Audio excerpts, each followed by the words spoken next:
Is your net income at least 3 times the rent of the place you want in France? No? Well, then you're out of luck.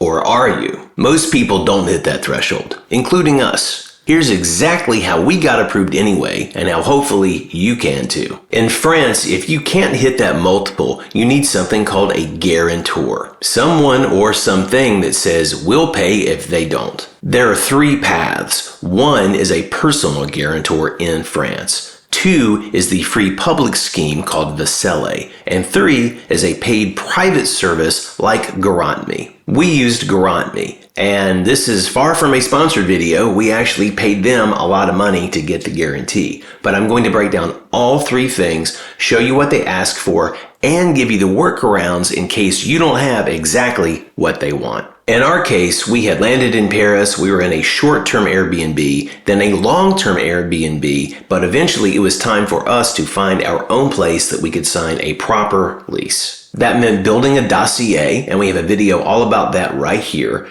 and getting a garant, just like a local French person. Without a garant, most agencies will not even offer you a viewing in a highly competitive market like Paris. So let's make sure you're ready. In plain English, a guarantor, called a garant or locative in French, is someone or something who agrees to pay your rent if you can't. So as I mentioned, you have 3 options. The first is a personal guarantor. That is typically a family member or a very close friend who lives in France and has a strong income. Landlords love this, but most foreigners, including us, don't have that. The second option is called Visale, and they are a free public guarantee underwritten by Action Logement, but they have targeted eligibility and rent caps, so it's not going to work for a lot of people. It wouldn't have worked for us. And the third option, and probably the most popular one, is GarantMe. This is a paid private guarantor. It is widely used by international people. Let's walk through each one.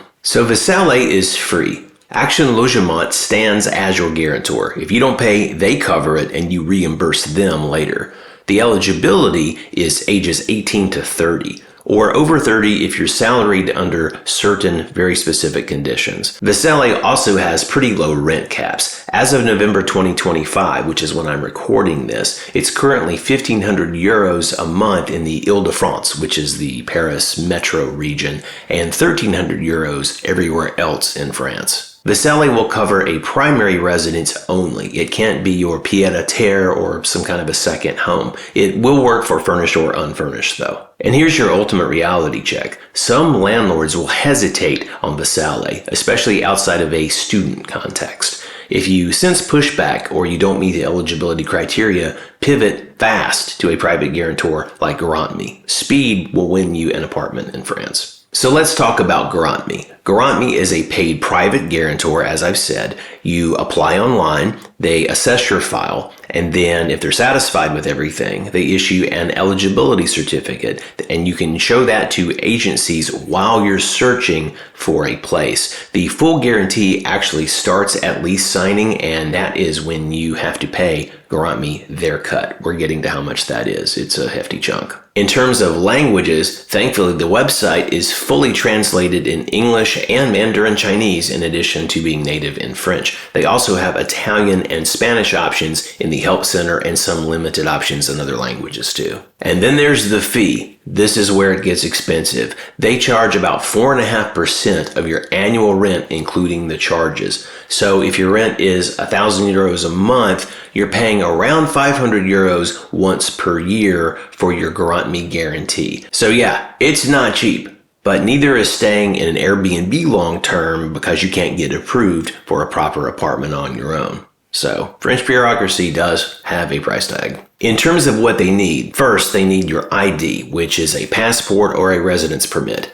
This is mandatory. There's no working around that, of course. 2 is some kind of verifiable proof of your income or savings or other assets. Now, for French people, they expect French payslips and a French tax return.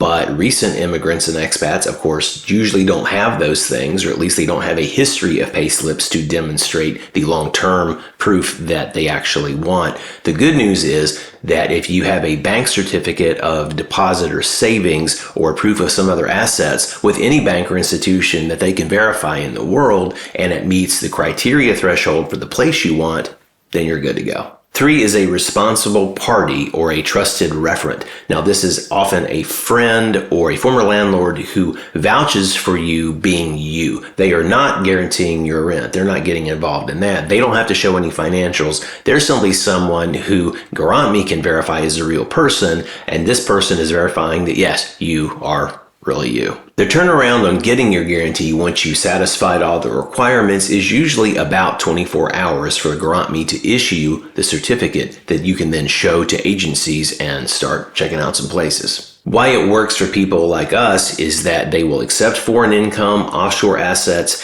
and freelance profiles that don't fit into the classic French mold. So in terms of your Garant dossier, here's what they actually want and some workarounds in case you don't have what they request. The standard docs are a pièce d'identité plus your titre de séjour if applicable, so that's your ID and a residence card if you have one. Next, they want some kind of justificatif de domicile, which is a utility bill in your name at your current residence. If you don't have that, if you're at some place where the charges are included, you can get an attestation de hébergement, which is a formal letter from your current landlord detailing what you pay and that you have been paying and what the terms of your current lease are. And they need to be able to verify your revenues. What they expect from French people are 3 French payslips and your avis d'imposition, which is your previous tax return, or proof of income and assets. So how about some workarounds? If you don't have French payslips, use a savings certificate that is less than 2 months old, plus your foreign tax returns, and a short cover letter in French, of course. If you don't have a utility bill, get that attestation de hébergement from your current landlord. If your provable income is too low to meet the threshold needed for the place you want to rent, but you do have savings or other assets in another country or a contract for future work, and you can prove all of this and translate this into French for them,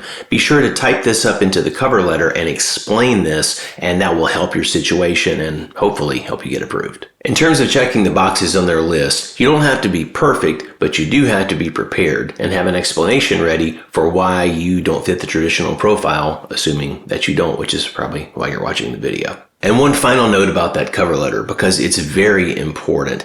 Agencies screen very hard at the inquiry stage. There's a lot more competition for available places than there are places to rent. So you need a clean dossier. You need your cover letter to really explain your situation very clearly so that they understand who you are, how you're going to do this, and what your whole project in France is about. And that will help you to get viewings and hopefully the place of your dreams. So here's an action checklist as you begin the process of finding a place. First, if your income is less than 3 times the rent of the place you want, you're going to need a guarantor. So get started on that right away. If you're eligible for Visale, go ahead and apply. But if not, use a private service like GarantMe. You should start building your dossier as soon as possible. Have copies of your ID, your income or savings or other assets, proof of your current address, and start working on that cover letter in French. Explain who you are, what your project in France is all about, and impress upon whoever's reading it that you are actually a responsible person who they should trust with their place. A pro tip for that letter is to write it in English, use ChatGPT to translate it, and then take that French translation and reverse translate it in another application like Google Translate and make sure that it still makes sense and says what you think it says. If it does, you should be good to go. And 5, send your guarantee certificate with your inquiries. Book visits and be very responsive when people reach back out to you to follow up or offer you a viewing. Proactivity wins in France. So start your guarantee before you shop listings. It will save you time and stress in the long run. Drop your questions below about your profile. You're a freelancer, a contractor, a student, a retiree, and I'll do my best to answer in the comments or make a follow-up video. Next week, we're covering the move-in inspection, the État de lieux, and how to protect yourself from losing your deposit before you move in or even unpack a box. If this helped you, please hit subscribe. We're covering every angle of the French rental process this season, and if you missed our previous videos, those are available on the playlist linked up here. Thanks, we'll see you next time.